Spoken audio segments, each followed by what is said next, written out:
Bismillah wa tutandika waneno ntugamba nti niyati sawmu eniya y'okusiiba niyatu as-sawmu eniya y'okusiiba tugamba nti wayajibu ta'yinu niyatu min al-layli li sawmi kulli yawmin wajibun li hadithi Hafsatu zawj nabiy sallallahu alayhi wa sallam anna rasulullah sallallahu alayhi wa sallam قال من لم يجمع الصيام قبل الفجر فلا صيام له. Waliwo ne riwaya naje mugendo yengendo kubiranga agamba waneno nti wayajibu ta'yini niyya nti oteekwa buteekwa okubeeranga oleeta niyya ta'yini okubeeranga niyya eyo ogi ayyana ku nsonga eyo okubeeranga niyya eyo ogyolesa oba sigamba kwesa kuno kujogera nti ojogera mutagirabe obula niye ino kiranga oji ayyana nga buli lunaku obeera nga ogeta mina leyli ng'ogireta kiro ogeta buli lunaku ekiro lisawmu kula yawmin lunaku lw'ogenda okubeera nga osiba waajibun kyabwateeka le hadithi Hafsatu zawj nabi sallallahu alayhi wa sallam oba hadithi ya Aisha mushara nabi Muhammad sallallahu alayhi wa sallam mchalo radiyallahu anha Allah msime agamba nti anna rasulullah sallallahu alayhi wa sallam qala mazmumaka wa Allah okusasira nene mejibere ko agamba nti man lam yujma usiyam man lam yujma as-siyama qabla al-fajr fala siyam lah agamba nti yena atagetania yena atasuzanya ya kusiiba ne bukeera kufagira n'okubeera nga akunganye niyeyo fala siyama lahu talina kusiiba oba okusiiba kwe kubeera kufute kutuuka singa omuntu bukeera ku makya talina niya ya kusiiba fagiri neetuuka nagamba pozerwa kusiiba naye katandikire waneeno niyo n'okubeera nga wasuze nayo waliwo hadiisi egamba nti man lam yubayyitu siyam fala siyam lahu yenna atasuza niya ya kusiiba talina kusiiba so mu riwaya enjawulo bwetyo bwegamba ino rawahu ya Bukhari wa Muslim Bukhari alipotinga hadithi ya Muslim natugamba nti wala yajibu ala man sama Ramadan au yawm minhu ay yanwi kawni sawm fardan bal yajibu ay yanwi annahu yasumu min Ramadan agamba nti tekikakata ku muntu agenda kusaba mwezi gwa Ramadani oba olunaku mu nnaku za Ramadani okubeera nga aleeta niyya ng'agenda osiba farada wabula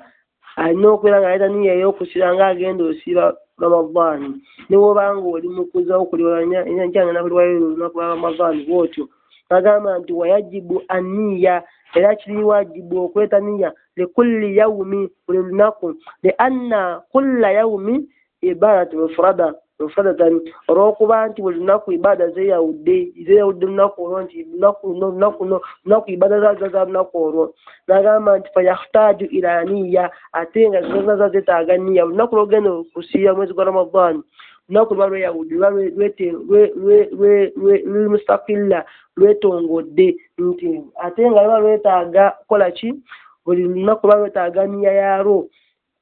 ويصح النفل بنية من النهار قبل الزوال وبعده كما جاءت okusiba kutuuka singa omuntu asiba nafuli oba olunaku olwa sunna omuntu akiriza okubeera nga asiba biniyati min annahari olw'eniya gyaleese emisana mu lunaku olwo kabula zawaali enjuba nga tunaba kubeera nga ekyuka au wabadahu n'enjuba neweba nga emaze okyuka nogamba saawa 8 sinazinaku kantu leero lwamande akantu malewo kansiibe notandikira awo saawa 8 saawa 9 gwe noomalako olunaku lwo bukera ku makya tonaniya yakusiiba saawa nga 4 nogamba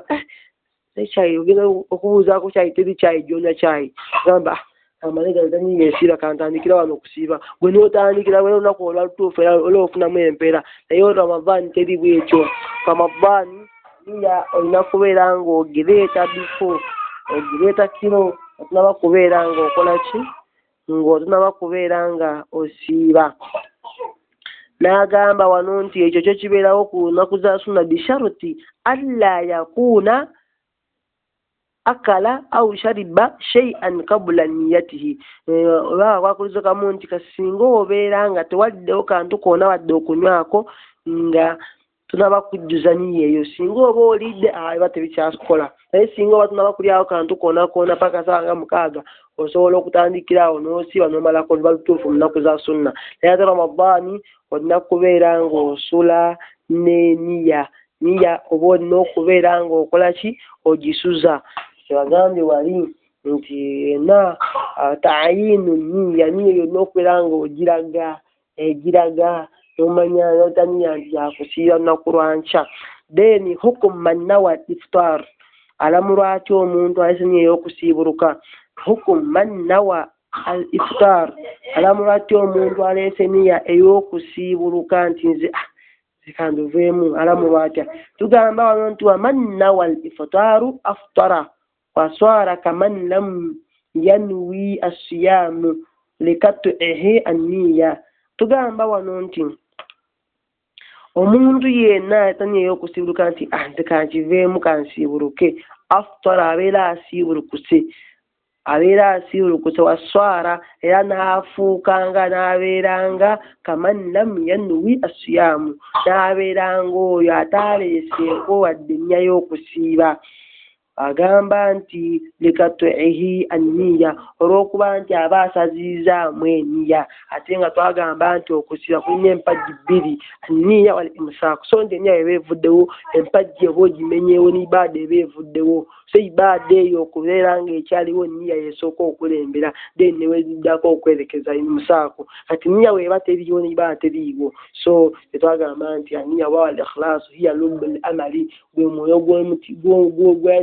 gwe mwoyo gw'omulimo. Niya gwe mwoyo gw'omulimo, nti niya weeba teri mu mulimo abanga omuntu talinamu mwoyo eba efuuse maiti, n'omulimo guba gufudde. Gulinga omwoyo mu jasadi, mu mubiri gw'omuntu, omwoyo guvaamu bwe guti aba afuuse maiti. So ebyo byebibadde ebiringa ebisinga okuba ebikulu katandika kati saawa zino ebita okusiiba, ebintu ebitatta kusiiba tulekwakisamu kati ez'enjawulo. So awo niya ewedde, niya tugimaliriza. Sawa, tabaraka wa taala tugase nabyo.